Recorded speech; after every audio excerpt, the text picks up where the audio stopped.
This is Pet Life Radio. Let's talk pets.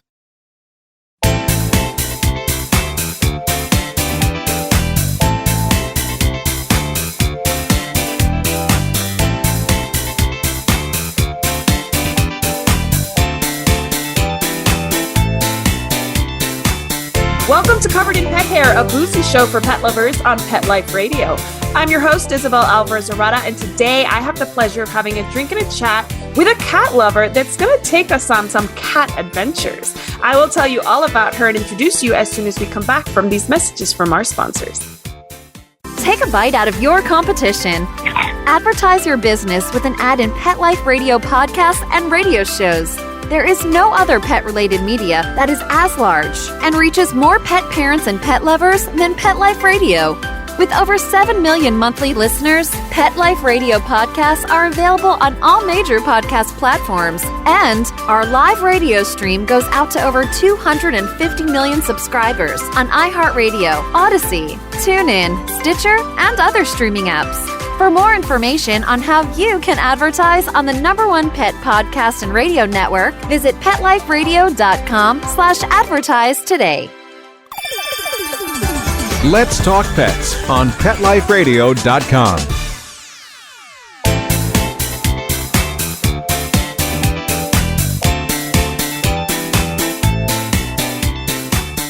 Welcome back to Covered in Pet Hair. I'm your host, Isabel Alvarez-Arata, and today I have the pleasure of having a drink and a chat with a pet parent, an entrepreneur. She's a trailblazer, an adventure seeker, and a road tripper. She's originally from Charlotte, North Carolina, and currently lives in Macon, Georgia. She's married to Bobby, cat ma to Delilah, Samson, Sophie, Sassy, Kylo Ren, Radagast, and Griffin. She is the dog mom to a poor dog, lonely dog named Django. And she's caregiver to 2 sugar gliders. If you don't know what sugar gliders are, they're tiny little things from Australia, I think. And their names are Jubilee and Sydney, which I guess would make sense if they're from Australia. And she is a fan of the Litter Genie, and she's the creator behind KittyCatGo, which is all about feline-friendly adventures. Her name is Emily Hall, and she's here with me today to teach us all about taking cats with us where we go, which is not a concept everybody's embraced. So welcome, Emily. It's so good to have you on the show. Yeah, thanks so much for having me. I'm excited to be here. Oh my gosh. I have so many questions. I used to run a pet sitting business, and sometimes I thought we should be offering catwalks midday, but I was never brave enough to do that because I was so scared of all the moving parts and the training and the things that go along with it. You've done such a good job of teaching your community all about the best way to do these things. But before I get into all that, I want to introduce our drinking game today. So today, anybody participating in our drinking game, anytime you hear either Emily or myself say this word right here, The secret word is go. make sure you take a drink of whatever you're enjoying. She won't know what it is. I won't know what it is either. We're just going to speak and you are going to take a drink, but please make sure you never drink and drive. Always drink responsibly, and please be over 21 in the US before you partake. And if you're not, have some lemonade. So what are you having tonight, Emily? I have a glass of wine in my not wine glass. Wow. Well, good for you. You know what? If you have that many cats around, probably the best way to do it. Yes. Keep it simple. Well, I actually have an adventurous drink today. I was in South Florida and I bought like this little craft cocktail, like mason jar by Camp Craft Cocktails. And it's basically all of the ingredients to infuse liquor. So this one had like citrus and sugar, and it had berries, and it had all these things. And so last week I put a whole bunch of tequila in that mason jar. And now I'm having a drink that I made with that infused tequila, and I've named it a Tutti Frutti margarita because it's got all sorts of stuff and lots of tequila. So cheers. Thank you again for being on the show. Thanks for having me. I am so excited, truly so excited, especially because I have so many questions about harnessing cats, cats on leashes. And that's why we're playing a game that I call the Harnessed Cat. So today's game is a quick fire challenge. So you can't spend too much time answering these questions just because I have so many of them. Okay. But it's all about harness training, leash training cats. Are you ready to play? I guess so. She's ready. She's ready. She was born These ready. fast-paced games make me nervous. No, you're fine. You can do this in your sleep. I've seen your social media. All right. So the first one is, what's the hardest part about harness training a cat? Well, it depends on the cat, but a lot of times it's getting them used to wearing a harness. Okay, perfect. What size leash do you recommend? For beginners, just a standard 6-foot leash. You can never go wrong with a standard 6-foot leash, no matter who is on the end of that leash, right? Yes. All right. What does a cat harness need in order to be safe? So I like my harnesses to have a piece that goes around the cat's neck and then also one around their belly, and preferably even a piece that covers their chest so that they've got a good bit of coverage to keep them nice and secure. Awesome. Okay. Should you use a retractable leash? That's the subject of much debate. I am personally not a fan of retractable leashes, but a lot of people in the cat adventure community use them a good bit. I detest retractable leashes, so I'm with you on this. I don't like them. I don't think they're safe. I don't trust the mechanism. And too many times have I had somebody wrap around something on a retractable leash, and it's just way more difficult than it needs to be. So I'm totally with you. All right, next one. If a cat has never worn anything, what do we train first? A collar with the ID tags, the harness, which one? That's a tough one. I guess it's probably easier to get your cat used to wearing a collar because the harness goes around their neck too. So maybe if you start with the collar, then they'll at least sort of be used to what a harness will feel like already. And they would be wearing both. To be fully safe, they would be wearing both a collar and the harness? Yes, because the tendency, if your cat's going to get lost when they're out on adventure, it's because they slip out of their harness. And so if they slip out of their harness, then they still have their collar with their tags on it. Very good. What kind of positive reinforcement do you use when training a cat to accept collars and harnesses? Lots of treats. What kind of treats do cats usually like? Because cats can be so finicky sometimes about treats. Yeah, so I personally just use regular dry kibble because my cats are on a wet food diet normally. So kibble is like extra special to them. But a lot of people use those squeezable churu treats. Those work really well. They're nice, high value, high in water content. They're good. Okay, awesome. That's good to know. Do cats naturally like leashes or being leashed? I don't know if there's a straight answer to that. I think it depends on the cat. Like some cats don't mind it and take to it right away. And then others require a little bit more training and, practice. So it just depends. Yeah, that makes sense. So this one is kind of like an average. How long, assuming they're pretty accepting of the harness, how long does it usually take to safely train on leash? Like a cat to accept a harness and a leash? Again, that one's hard to answer with like a straight answer because like out of my cats, I had one that didn't require any training. She just was like, okay, let's do it. And then another that took a couple weeks, and another that's taken like a year. So there's a wide range, but I think if someone's starting, as long as you're seeing progress, then keep going. Awesome. And what is the most common mistake people make when harness and leash training their cats? Giving up the first time. I did not expect that answer. So tell me a little bit more about that. People just see some reaction in their cat and they're like, the cat doesn't want it, I'm done. Yes. It's very common when you put a harness on a cat for them to act badly. Think about it. If you had never worn clothes before and you put a shirt on for the first time, would you just be like, oh, this is great? No, you'd probably be like, ooh, this is weird. Yeah. So cats are going to react the same way. They're going to flop over. They're going to act like they can't move. And a lot of people see that reaction and oh, my cat hates it. This isn't for me. And maybe it's not, but it's worth trying and going through the whole training process, to get your cat used to it. Because it's more than likely not just going to be an instant thing. That is awesome. Yeah, that's true. I think that it's probably even more akin to a bra. So yeah. Think about putting a bra on a grown man. I think he would take a little bit of time to get used to that. We know. So I agree. It takes time to get used to these new experiences. So how long ago did you create KittyCatGo and why? What inspired you?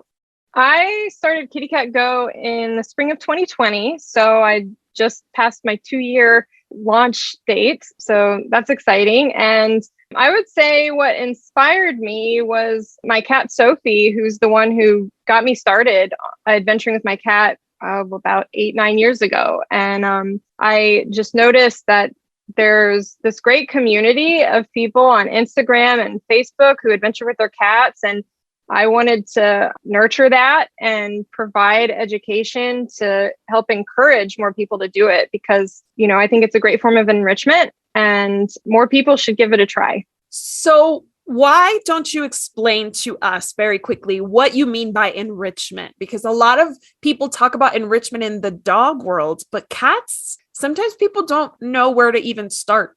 Yes. So a lot of people think of cats as like this low maintenance pet that you just get them and you feed them and that's it. But really, they require just as much exercise and enrichment as dogs do. So like for indoor enrichment activities could mean just like playtime with an interactive toy of some sort, like a wand toy or a laser pointer or, something like that. They got those cat wheels now. So your cat can like run and get some exercise.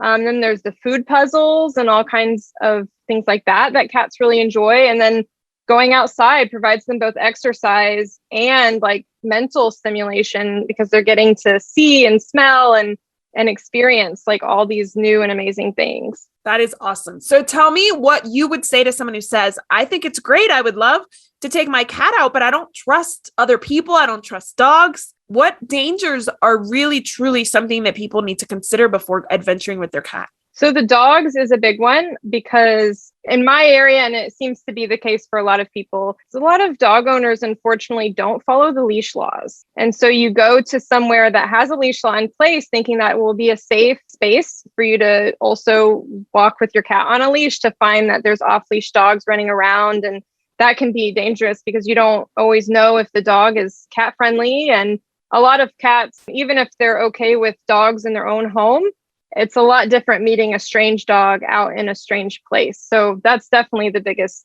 obstacle. Yeah, I can imagine. And so tell me, what kind of adventures do you guys do with your cats? And do you take multiple cats? Do you take one at a time?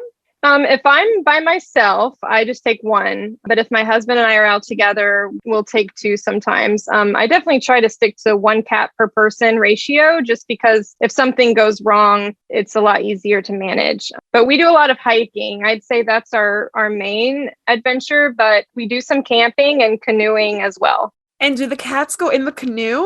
Yeah.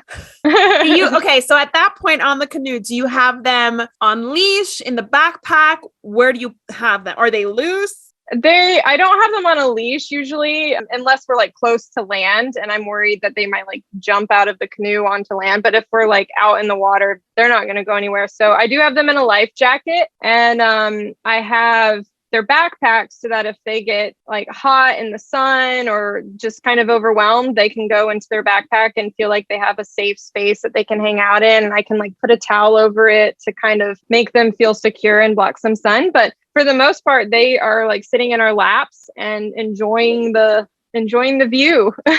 I love that so much. I'm having this like mental picture of like a romantic canoe, people reading poetry and a cat just sitting there.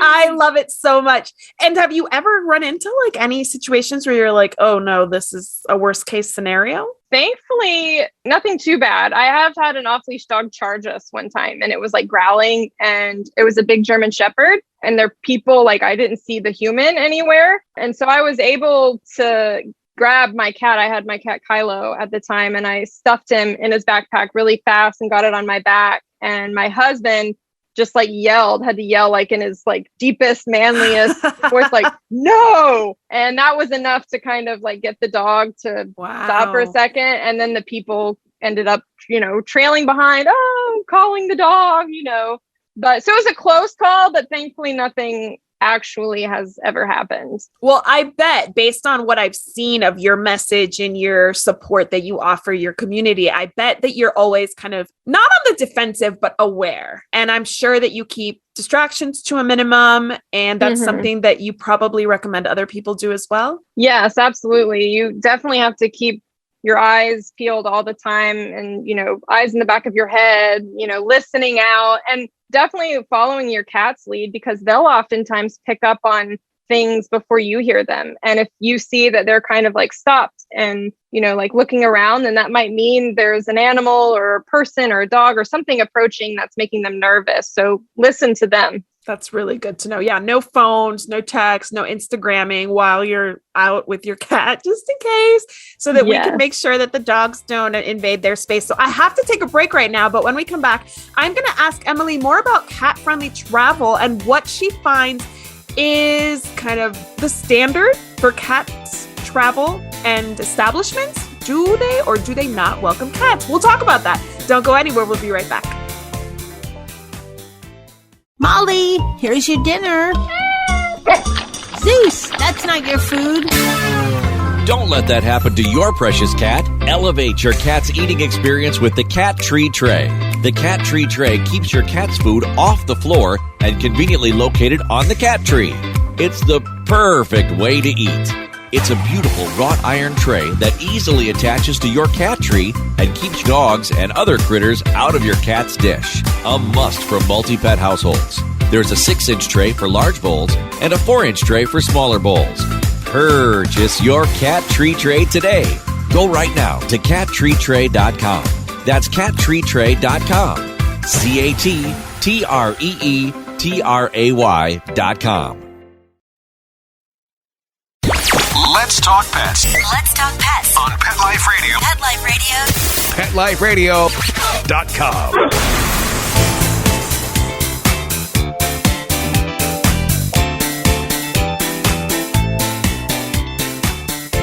Welcome back to Covered in Pet Hair. I'm your host, Isabel Alvarez-Rada, and today I'm speaking to Emily Hall of KittyCatGo Cat Adventures. She takes her cats on adventures on leash, in a backpack, canoes. It's just such a great concept because many cats crave that enrichment and that engagement with their environment. And I just think it's so valuable, which is why I invited Emily on the show. And now I'm going to invite Emily to play one more game with me. And it's called Kitty Cat Welcome, based on your business name, KittyCatGo. But this is Kitty Cat Welcome. And I want to talk to you about we know dogs are welcome in a lot of places. We know dog travel is pretty standard, but cat travel can be a little bit new for a lot of places. So I'm going to ask you some questions so you can give us a little bit of insight based on your experience. Are you ready to play? Sure, yeah. All right, let's do it. Do you find that cats are welcome in fewer places than dogs? Mostly no. I always call ahead first, because a lot of times, well, I shouldn't say a lot of times. Sometimes websites, especially for hotels and like overnight accommodations, they'll say pet friendly, but a lot of times that might mean really dog friendly. So you have to call ahead and make sure. As far as like businesses, they usually don't mind if dogs are allowed. They don't mind if cats come too. Where you usually run into a little bit of trouble is with like hotels, Airbnbs and stuff like that. Yes. Airbnbs can be such a pain for dogs too. Like they have restrictions on size. They definitely don't want cats. Like it's just all these things because it's people's homes, and I understand they feel a little differently about them. But I'm an Airbnb host and it's a whole thing. Our Airbnb is actually not pet friendly at all, but that's because the owner, I manage it, the owner is super allergic to animals. So it just depends, because if they're using the home, like you get it, why they're not pet friendly. All right. What benefits does backpack training a cat have? So lots. If someone is going to be adventuring with their cat, I recommend backpack training along with the harness and leash training, because it helps a lot as you introduce your cat to new places. Because if they already see their backpack as a safe zone, like somewhere that they can go if they're nervous or stressed, and you're trying to take them to the park for the first time. If you just take your cat and put them on the ground, chances are they're going to be super overwhelmed. But you can use that backpack to slowly introduce them to the situation and have them in their backpack, sit the backpack on the ground, and invite your cat to come out, and they'll come out when they feel safe and ready. And then of course, in instances like the story I shared earlier about the dog coming, if an emergency situation comes up, having that backpack you can put your cat in, so you can get away quickly or keep them safe or whatever is helpful. And of course, if you're hiking and your cat gets tired of walking, but you're not ready to be done yet, you can stick them in their backpack and keep going. That is so awesome. So in the cat world, we're usually conditioned to think that cats hate being in enclosures.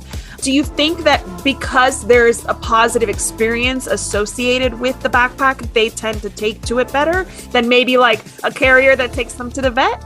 Yes, absolutely. So that's a big part of the backpack training, is making sure that when you use it, that you're enforcing it with positive experiences like treats and going places that aren't the vet. Right. So so when they see the carrier come out, they're not like, oh my God, I got to get out of here. They're like, oh, something good might happen. Yes.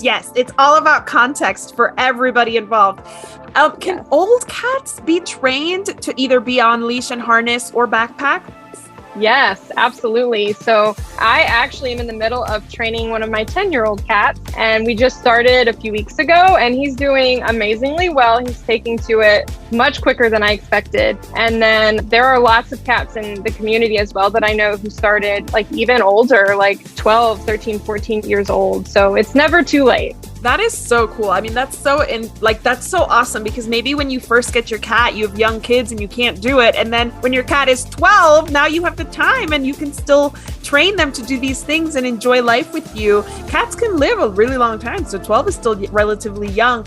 Tony, what are your thoughts on strollers for cats? I think they can be a great tool for a lot of the same reasons the backpack is, because some people might have back troubles or prefer to, have something to push instead of to carry, especially in like stores and things. A stroller won't work well for hiking and things with uneven terrain, but they're really great for other situations. And also they're usually big enough that you can fit more than one cat in them. So that's nice for people who might be going out with more than one cat at a time. So I just had an idea. Maybe instead of cat walking, what I should have done was cat strolling, and at least put these cats in a stroller and taken them around to get them just out. They can smell fresh air. They can get some sun.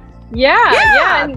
And that's what a lot of people do. Like a lot of times people hear the word adventure cat and they think, oh, I'm not going to go hiking or canoeing or camping with my cat. It's like, well, it doesn't have to be that. It can be something as simple as taking your cat for a stroller ride around your block or hanging out on your back porch. Anything like that is going to be great for them. I remember I had a client his name is Wes, and he did a ton of like camping and traveling and bird watching actually, but he never took Kitty with him. Cece was her name, but she was trained. He was an older retired man and he had trained her on a harness, and all she would do is just go out front, and they had a tree in their front yard and she just climbed the tree and he would hold the leash. And I think they were really happy with that kind of adventure, and that was all that he was comfortable with. He wouldn't even let us do it, but like I remember him like beaming when he would tell me about him taking Cece out front just to explore.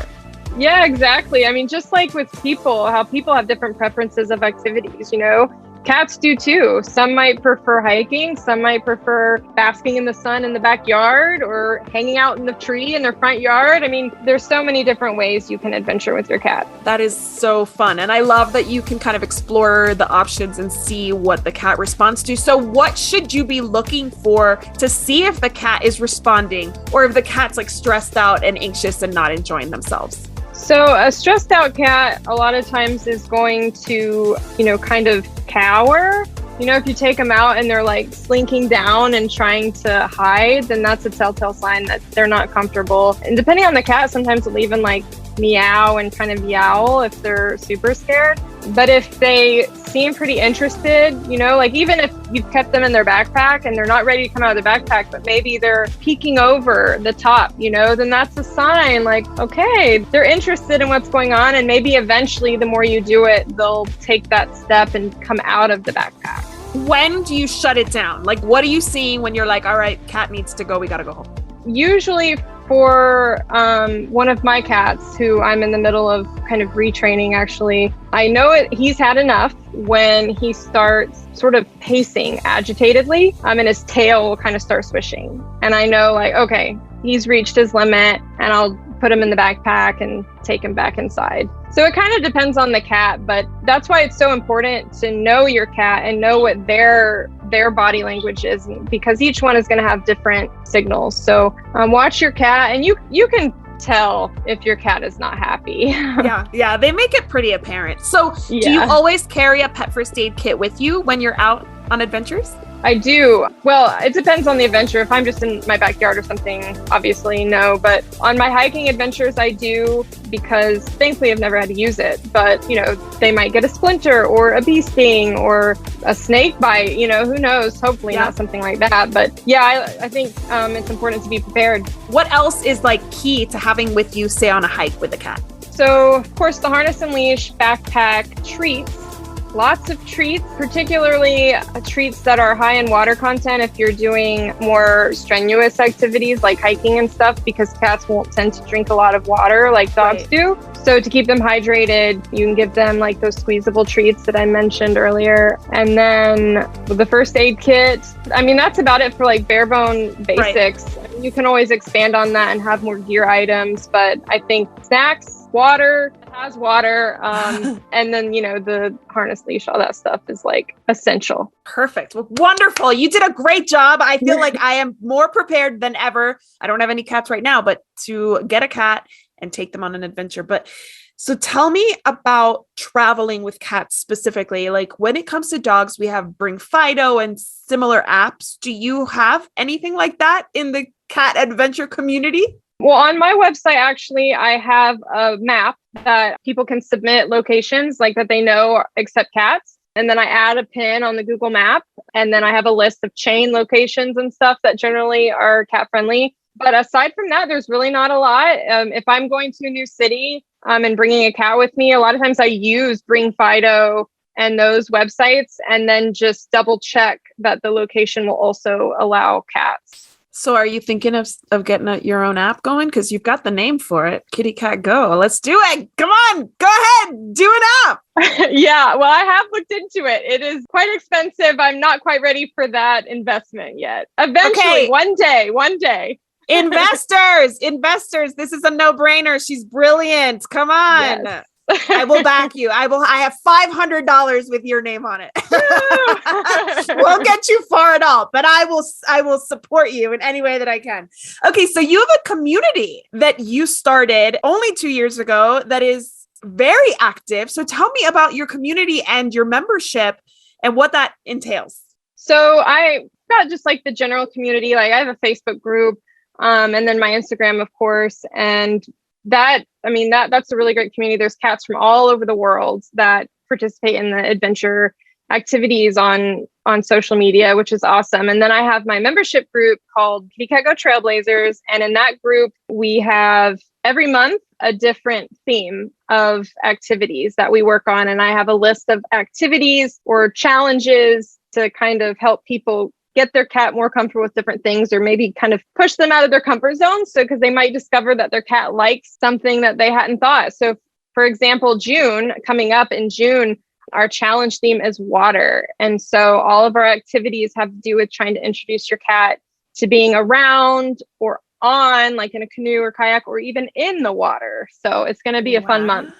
What kind of activities do cats do in the water? Do they swim? Some do. So I have one who's very, very interested in the water. He likes to be in the sink when we're doing the dishes, and he likes to bat around in water in the bathtub. He hasn't gone so far yet as to get in, but I'm trying to encourage that so that hopefully he will. But there are lots of cats that swim, and lots who maybe don't fully submerge and go swimming, but they like to walk along like the edge of a pond or lake and, maybe just up to their paws. Right. Yes. You have to introduce it before you know whether or not they're willing to take the plunge, pun intended. So tell me, do you find that there are any other countries? I mean, you're in the US, but are there other countries that are just more keen on cat adventures? Are we like leading the way? Are there other places that are doing better? So, from my experience, what I see on social media and in my membership group, it's primarily people from the United States, but there's a very large, like close second population in Canada. And then Europe and Australia are also, I think it's becoming more and more popular, though I hear from the European people in my membership group that there's not as many places to take their cats, because it seems like in general, European countries maybe aren't just as pet friendly. So not even as dog friendly as we are. So it's not as widely accepted to like take your pet around everywhere. But it's becoming more so. So that's good.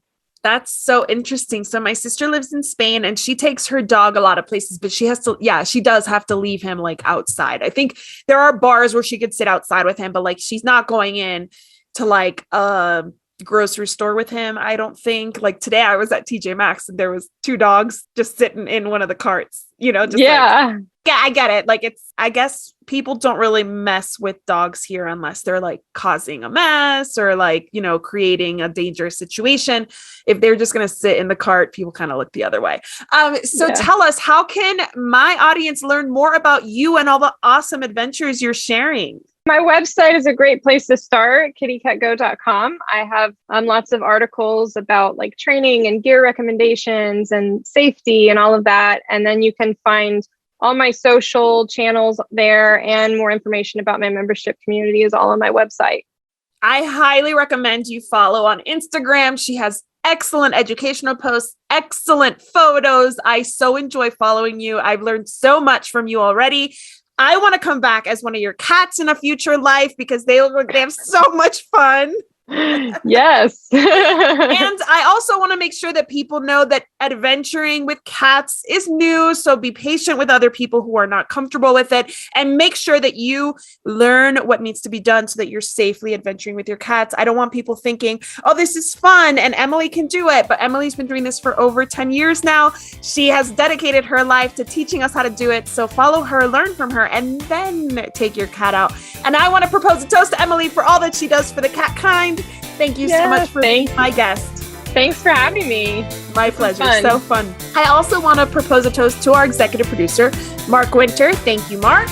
And to our audience, thank you for joining us every week for more talk and more booze about cats and boozy, cats and dogs and everybody. I'm so excited to bring you these awesome guests. And if you have anybody that you want me to interview that you love and that you're as excited about, please let me know in comments. And also send me a message through Instagram or Facebook. I look forward to hearing from you. Cheers! Here's to a life covered in pet hair, because there's no better way to live. Ah, yes. Agreed. Agreed.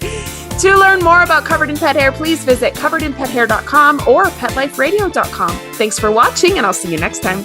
Let's Talk Pets, every week on demand, only on PetLifeRadio.com.